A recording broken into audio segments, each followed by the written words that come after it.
450 kilometre. 200 જાવ 200 આવું સાચું તો.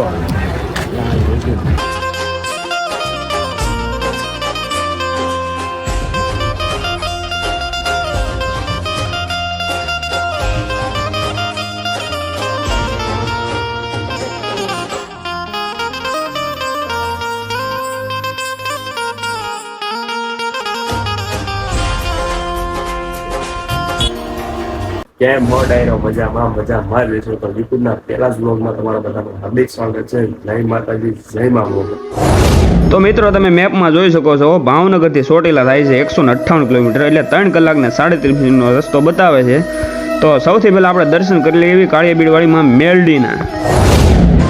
જેનો જગત છોડે હાથ એનો મેલડી જાલે હાથ, જેનું હગું કોઈ ના થાય. અરે આ હળાર કળિયુગમાં જો જીવતું જાગતું દેવ હોય ને ભાઈ, એ તો મારી માં કાળિયાબીડવાળી મેલડી છે. એટલે જ કહેવાય છે ને કે કળિયુગનો એકો કયો તોય ભલે ને કળિયુગનો કિંગ કયો તોય ભલે, એ મારી માં રાજા મેલડી હો. તો તમે પણ દર્શન કરી લો માં મેલડીને. ફાઇનલી દર્શન કરી લીધા અને આપણે પાછા રિટર્ન થઈ ગયા છીએ ચોટીલા તરફ જવા માટે. બન્યા રહેજો વ્લોગમાં.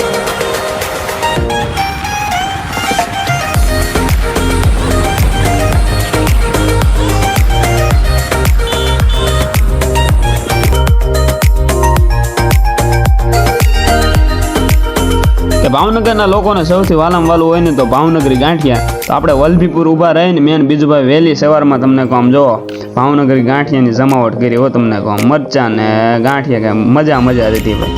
વહેલી સવાર થઈ ગઈ છે અને ભાઈ મજા જ છે. તમને કહું બને રહ્યો વ્લોગમાં.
ફાઇનલી મિત્રો આપણે ચોટીલા પહોંચી ગયા છે ને સૌથી પહેલા આપણે લઈ લીધું શ્રીફળ. જય માં ચામુંડા. જય ચામુંડા માં. 999 ગાજરા ચડવાના છે, પહોંચી ગયા છે. હમણાં ચડી જાવ એમાં હોય ને.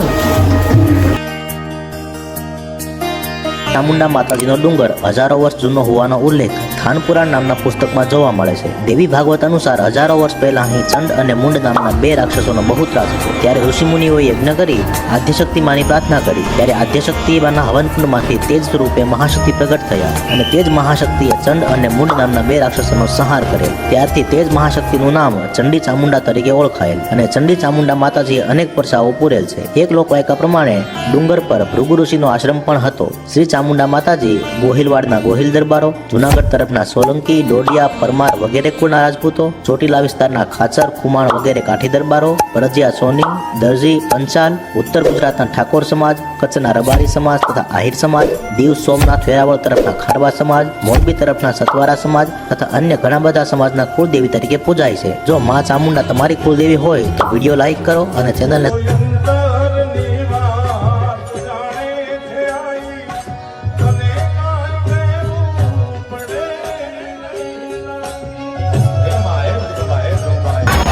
મિત્રો આપણે શ્રીફળ ઉતરી નાખ્યું છે, માતાજીના દર્શન કરી લીધા છે. આપણે ક્યાં જવાનું? રામ ભક્ત હનુમાનજી દાદા પાસે સાળંગપુર. અહીંયા સાળંગપુર બન્યા રહેશે મારા.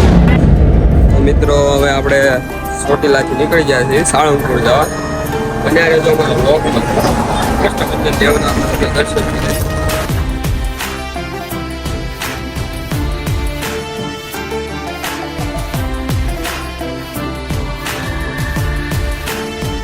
આપણે પહોંચી ગયા છીએ કૃષ્ણબંધન દેવ સાળંગપુર. દર્શન કરવા હોય તો બન્યા રહેજો અમારા બ્લોગમાં. શું કેવું બીજું બા? ઓકે કરો ફોન આવી ગયો ફોન આવી ગયો. તમે બન્યા રહ્યો બ્લોગમાં.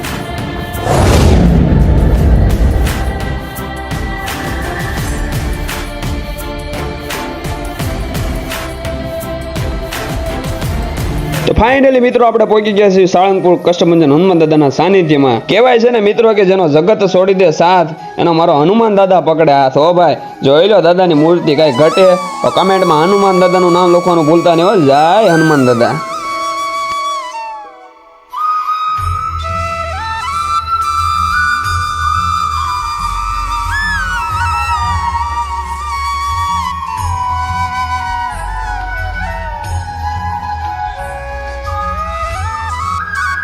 તો મિત્રો આપણે દાદાના દર્શન કરી લીધા અને બહાર નીકળી ગયા છીએ. હવે તમને એવી વસ્તુ બતાવું કે તમને નોકરી મોજ જ આવી જવાની છે. જો મિત્રો આ છોકરાની કેવી મોજ આવી એવી તમને મોજ આવી જાય. હા મિત્રો, આ કષ્ટભંજન દેવ સાળંગપુરમાં જ આવેલો હોલ છે.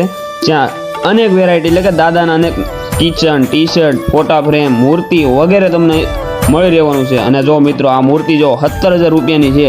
તમને ગમ્યું હોય તો વિડીયોને લાઈક કરી દેજો અને કમેન્ટમાં જય હનુમાન દાદા લખવાનું ભૂલતા નહીં. તો તમે પણ જો સાળંગપુર જાઓ ને તો આ જગ્યાની મુલાકાત લેવાનું ભૂલતા નહીં.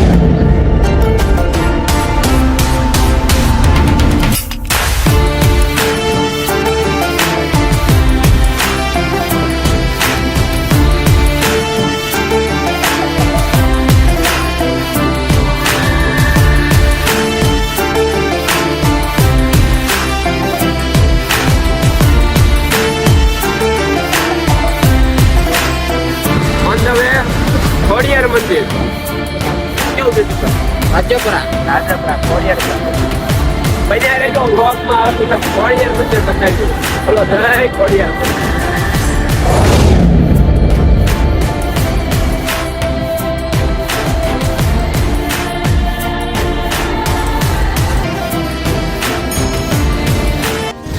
છેલ્લું ધામ ખોડિયાર મંદિર. 450 કિલોમીટર. 200 જાઉં 200 આવું. સાચું જો હા થઈ ગઈ કઈ ઘટે એમ નહીં. આપણે તો વાહે બેસીને મોજ જ કરી. સત્સંગ આ બીજું ભક્તિમાં દિવસ ફોટો તાત્કાલિક ભક્તિમાં દિવસ કાઢી. બસ સ્ટુડિયોમાં તાત્કાલિક ફોટા માટે બધા. તો મિત્રો પહોંચી ગયા છીએ આપણે રાજપરાવાડીમાં ખોડિયારના સાનિધ્યમાં.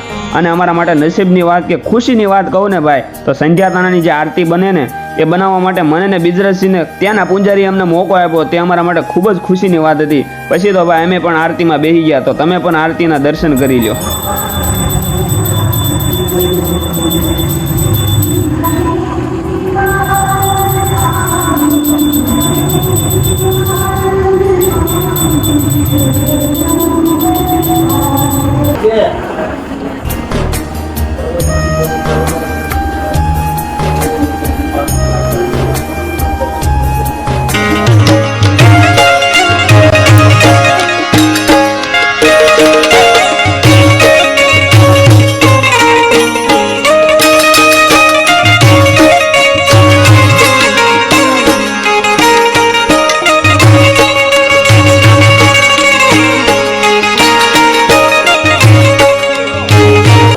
દર્શન કરાવ્યા, ત્યારબાદ કષ્ટભંજન દેવ એટલે કે સાળંગપુરના દર્શન કરાવ્યા અને ત્યારબાદ લાસ્ટમાં ખોડિયાર મંદિર રાજપરા તેમના દર્શન કરાવ્યા. તો તમને વ્લોગ કેવો લાગ્યો તે અમને જરૂર કમેન્ટ કરાવજો.